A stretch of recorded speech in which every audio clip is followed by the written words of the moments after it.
Fun with Failure. Hi, this is Dallas with Fun with Failure.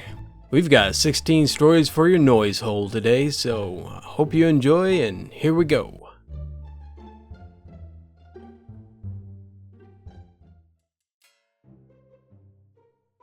A few years ago, when I was 15 or 16 years old, I was attending a family reunion. All of my dad's extended family got together in the park for a barbecue and potluck. The adults were all sitting around eating meat and drinking beer. Most of the older kids were playing frisbee or kicking around the soccer ball in the field out past the picnic area. A few of the little kids were running around playing tag or something, when suddenly, this one kid, who was around 3 or 4, started screaming and freaking out. He was standing dead still and yelling at the top of his lungs. A couple of the other kids were running and yelling that there were hornets. Turns out they had stumbled on a hornet's nest in the ground, and this one little kid was standing right above it getting the crud stung out of him. I'm standing close by, and I can actually see the small cloud of hornets swarming up. For a second, I just froze. Then I decided I was going to be a hero. I ran as fast as I could to the kid and scooped him up in my arms. I turned back towards the picnic area and I was running as fast as I could. My heart was pounding hard. But I admit at that moment I was feeling heroic. The parents were starting to run toward us. They were going to be so proud of me. And then something hit me like a red-hot poker right between my shoulder blades, and then another on my neck, and then on the side of my face. I could feel them all over the back of my arms. A fracking hornet swarm. I screamed like an 8-year-old girl and flung my hands up in the air. The little kid that I was holding went flying. He landed on his head with a dull thud. I just kept running. I didn't even look back. The kid ended up having a decent gash on his head to go along with all the hornet stings. No medals were handed out that day.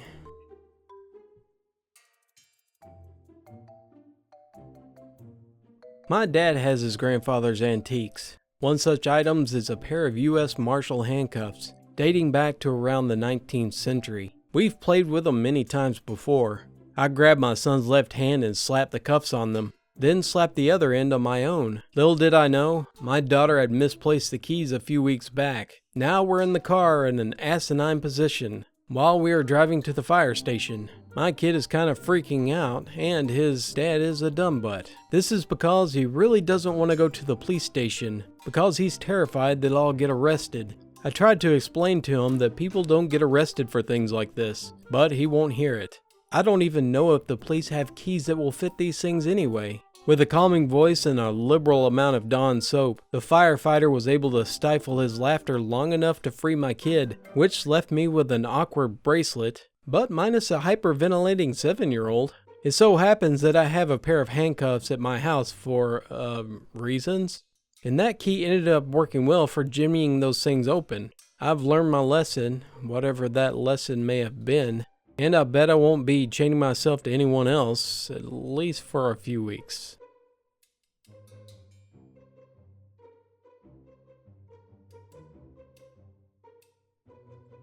In my school, we have an audition band and a non-audition band. One is drastically better than the other, to the degree that it's sort of an embarrassment if you're part of the lesser. But anyways, I did the audition, screwed up on the on-site reading, and wasn't sure if I made it in. Fast forward a few weeks and the auditions are done. My name is on the board and I'm psyched about it. So I decided to do a little jig. Ended up falling backwards and hit my head directly on the linoleum floor. I staggered up and over to a chair, all the while trying to assure everyone that I was okay. Spoiler, I was not okay. I sat down in the chair, and about 2 seconds later, I passed out, crumpling to the ground and apparently hitting my head again. I've been told that my finger was twitching while I was out, and that I was out approximately 30 seconds, but I have no method of confirmation. Anyway, I wake up face down on the floor, while being poked by some dude who didn't think I was unconscious. I sit in another, more comfortable chair for a while, and realize that my wrist hurts. Like, a lot. Long story short, I got x-rays and got tested for a concussion, but the only lasting damage was a sprained wrist.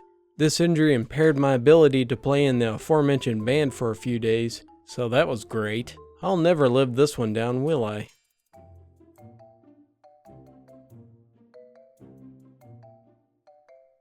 This happened recently.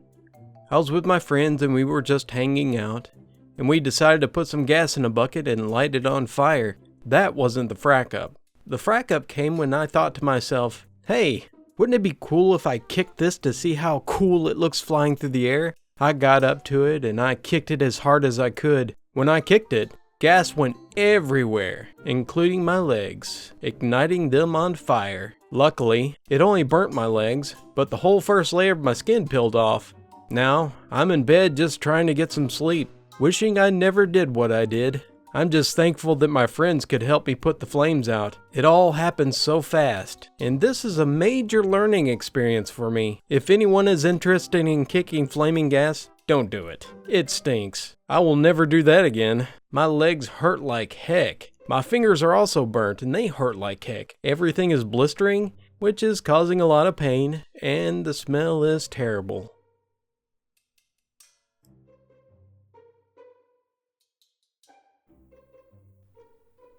This happened yesterday. I drank a healthy amount of water, so naturally, I went to the restroom. Let me paint the setting for you. There are 2 urinals, one enclosed by a wall to the left, and a small divider in the middle, and the one to the right. The divider goes from your torso to your hips, not the whole way to the floor. I went in to do my business and started to daydream of work tasks. As I was daydreaming, I was apparently unconsciously rotating my ween slightly. Our vice president walked in and stood at his urinal next to me and started to do his business. I slightly glanced out of the corner of my eye to see who it was. At the exact time of glancing, I accidentally rotated my old snake too much to the left, missed the urinal, and soaked the floor right in front of his shoe. I was in shock of what I just did. I froze like a deer in the headlights, staring at the wet floor and his shoe. That had a gratuitous amount of splashes on it. The half second it took for me to throw my gym dog back into my pants felt like an eternity. I ran to the sinks to wash my hands and get the flip out of there before he could finish and turn around to see who just urinated on him. I assumed that I beat a Usain Bolt record in the process of leaving the restroom.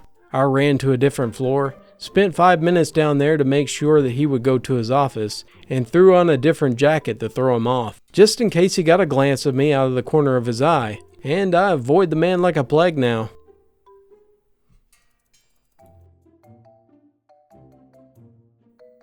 This happened several years ago. Backstory: it was the kind of day that was warm enough to rain, yet cold enough for the rain to freeze. My roommate and I were bored and decided to walk outside to see a movie. While walking, the sidewalk is nice and slippery, so I'm sliding around, doing the moonwalk, and in general just being an idiot. My roommate warns me to stop, but I just ignore this. While we are walking, I notice this manhole that is raised up out of the ground about a foot. Why it's like that, I don't know. But this is where the first frack up happens. I jump with gusto onto the lid of the manhole and promptly slipped, managing direct initial contact with my tailbone upon the edge of the metal killer. I ended up falling in a manner that scrapes my entire spine along the length of the manhole, causing pain so intense that my vision goes black for a second. I am unable to stand for about 2 minutes due to the loss of feeling in my legs. Meanwhile, my roommate gets her chuckles out and then helps me up. We continue to the theater, albeit more slowly, as I am limping. We watch the movie, and upon exiting the building, it's still icy and raining out. I should tell you that this theater is old school and has about 4 little steps on the outside of the building. I fall down these small steps and manage to skid my back in the exact manner as previously. I realize by this time that I am getting some much overdue karma. I lay there in pain while my roommate can't breathe due to laughing so hard. A few days later, and I had a massive bruise from the start of my tailbone all the way up to the bottom of my shoulder blades, and could not sit or lay comfortably for weeks.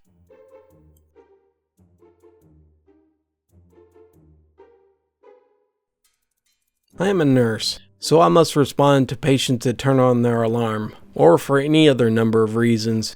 Today, I was at work and was answering an alarm. I made my way down the hall, and that is when I saw a spider scurrying in the opposite direction. I stopped and thought, what is my priority here? so I turned around and tried to step on it. The little fracker ran as fast as he could, in a non-recon pattern, moving all about. He wasn't huge, but he was mid-size, and hairy looking, basically the Danny DeVito of spiders, harmless but potentially problematic. I didn't want him to find his way into a patient's room and bite anyone. I made 4 solid attempts to squish him, each time just barely missing him.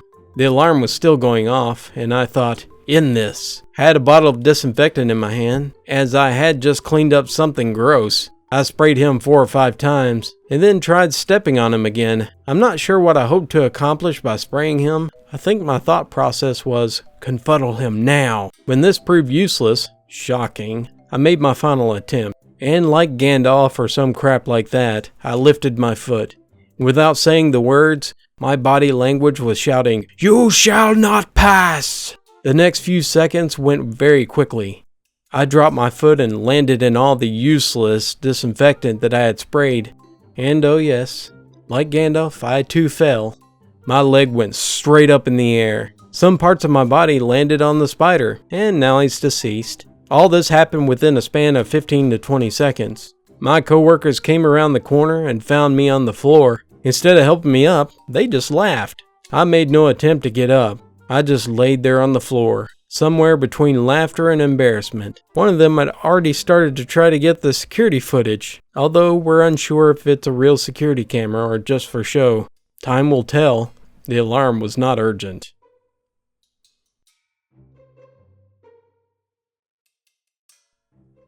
This happened early this morning, about 2 a.m. I got off of work around 11 p.m. and I biked over to the local pub for a couple of drinks. I bought a nice new bike for around $600 a few months ago, but I've had the same cable lock for probably a decade. It's one of the ones with a 4-digit combination, and I approximately once a year forget what the combination is. I ended up having more than a couple of drinks, and by the time the place closed around 2 o'clock, I was no longer among the sober. I couldn't remember the combination to the lock, despite using it regularly. There was still a lot of people finishing their beers outside, and I was hunched over this bike, fiddling with the lock, and in my head, I was sure everyone was convinced that I was trying to steal it. I got too self-conscious and embarrassed by this, so I decided, to heck with it, I'll come back tomorrow and get it. Anyway, the bike ended up being stolen, and I'm an idiot and ended up having a $630 night at the bar.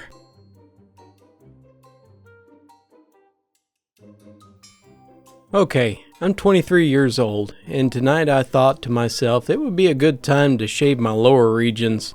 All went well, just a few minor cuts. I thought I'd better have a shower just to clean myself up, so off I go to the shower, making sure to grab my mint and tea tree oil shower gel. Now, I've heard people moan about the shower gel before, but I've never had a problem with it. It smells nice, and I don't have a clue what pain they're going on about, for now anyway. Of course, for me it hasn't clicked yet that I just shaved, and this mint gel is going to make the next few minutes of my life rather uncomfortable. I don't usually lock the door, because I live with my mates, and you can hear when anyone takes a shower. There I am in the shower, and I put a massive squeeze of that shower gel in my hand. I start cleaning the newly shaved region. Approximately 0.0 seconds later, I realize the liquid thermite is starting to kick in. It feels like napalm has been dropped over me. Wow, this is horrendous.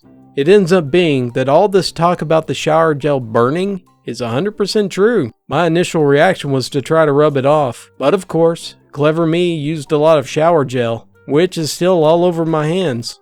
Now I feel like I have lava on my crotch. What is this witchcraft within a bottle? Why would someone put this sulfuric acid molten lava hybrid in a bottle? At this point I'm letting out a loud high-pitched noise, much like the goat screams people put in Taylor Swift songs. Obviously, all this noise doesn't go unnoticed. My mates burst in to see if I'm okay, thinking I've lost a limb or something, just to see me crouched over in the shower, scrubbing my nether regions like crazy, while sounding like an idiot. I'm now sitting in my room feeling incredibly awkward, typing out this message and warning anyone wanting to shave before a shower, just don't use mint shower gel.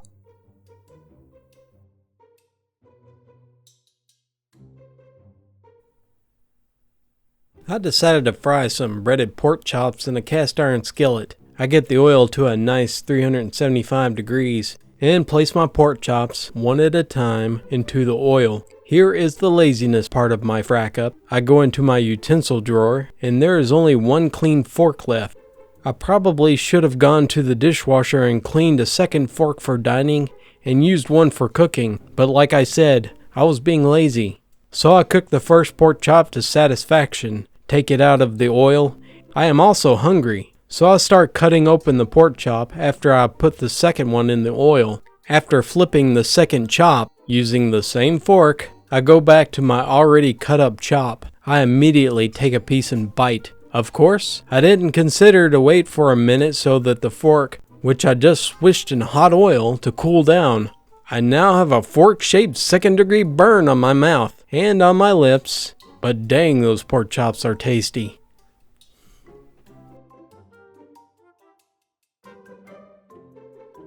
So yesterday was Memorial Day, and being a good American, I decided to have a barbecue, just like everybody else.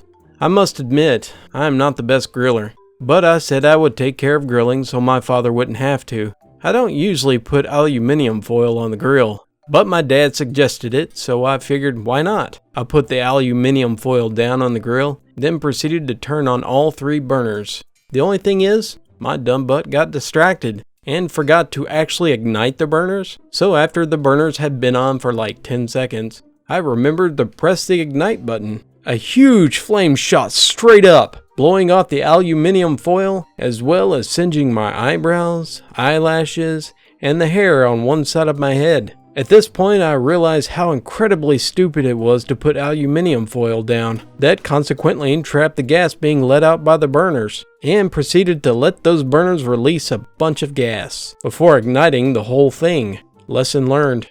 The food was still great.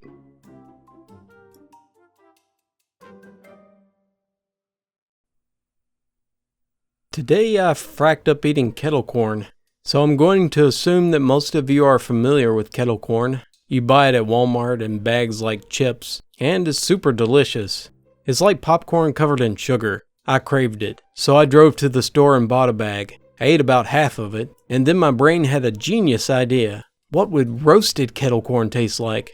I knew it was already heated up and cooked, but just think about how good it would taste with a little bit of fire in the flavor. So, I got my butt off the couch and brought my bag of kettle corn into the kitchen. I grabbed the box of matches from above the fridge and struck one. I held a piece of kettle corn over the flame. It caught fire quickly, turning brown and then black. I blew it out in panic, threw it to the counter, and tossed the match in the sink. Then I grabbed up the delicious creation and popped it in my mouth. Only, it wasn't delicious. It was still flaming hot. Literally, flaming hot. The sound of the singe when it hit my tongue was like a stick of white hot metal being put into a bucket of water. It was so painful.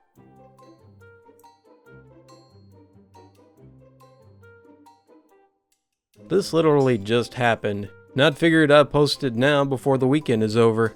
I'm typing this out on my phone, huddled in bed and nursing a bloody nose, still jumpy from what happened not 5 minutes ago. I'm dog sitting for my uncle right now. I do it every couple of months while he goes on overnight trips. I pretty much get paid to smoke weed and lay on his couch while his dog snores all day. It's never a problem, and the spare bed is almost better than mine, so I can't say that I don't enjoy it.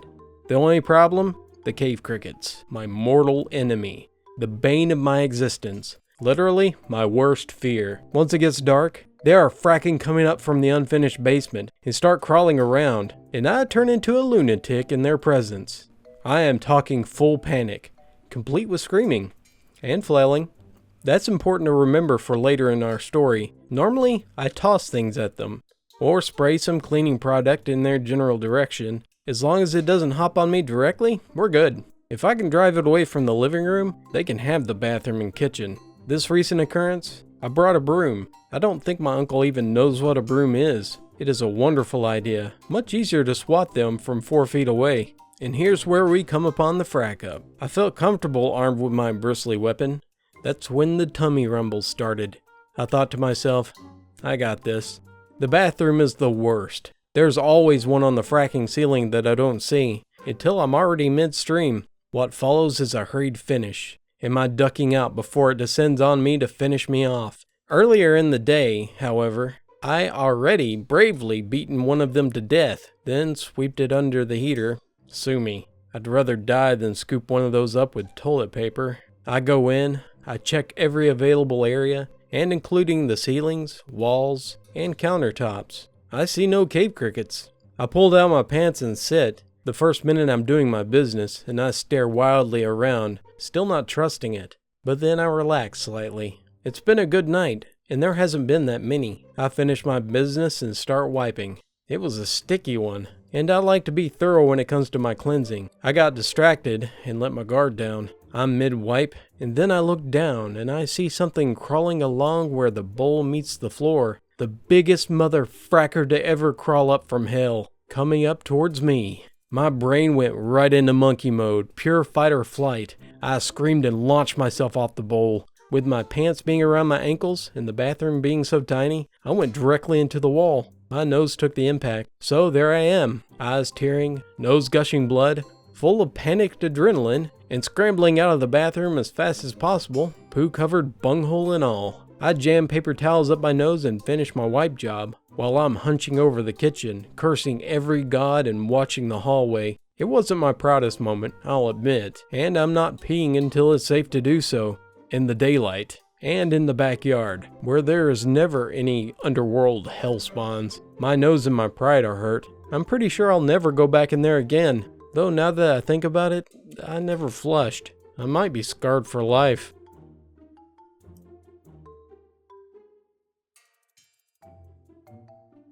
Yesterday, I decided to smoke some pork butt. This means using the chimney. I started to get some of the charcoal going while I prep the pork butt. Then I go out to set up the snake in the kettle. Of course, this is all done fairly early in the morning, so I tend to be barefoot. I should know better. I have everything ready to go, so now it's time to go inside and grab the pork butt off the counter. I turn to take a step, only to feel immediate discomfort. Okay, pain in my foot. Sadly, from experience, I know this pain, and I know what causes it. Yep, I found the one small piece of charcoal that fell on the ground and stepped on it. I now have a burn on the bottom of my foot.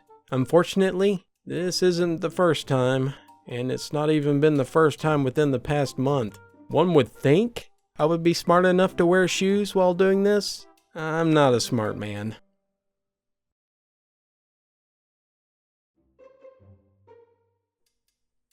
This happened like 45 minutes ago. Of course, I am unable to be left alone for like half a day without fracking something up in the house. Anyway, I cooked this delicious meat and thick sauce with rice to feed myself. I ate almost all of the meat and rice, but the sauce was left, so I poured down the kitchen sink without a second thought. Obviously, the drain gets clogged. I was going at it with a plunger for a while, but it didn't help, no matter how hard I jerked on it. So, I decided, like a man, I was going to fix this issue myself. I put a bucket under the kitchen sink, checked out the situation. I had no idea what I was doing, and not much of the internet helped. Besides the, use the plunger or pour violent chemicals down the drain and let the explosive reaction clear away the residue while you frack everything else up type of thing. I figured out the basic mechanisms and started to take apart the pipes close to the drain to see whether the meat sauce was stuck somewhere close to the drain. Nope, it was far down. I closed it back up as best I could, but now the water is seeping through when I run it. Oh crap. Now I'm sitting here wondering what to do besides calling a plumber and getting hate from my parents.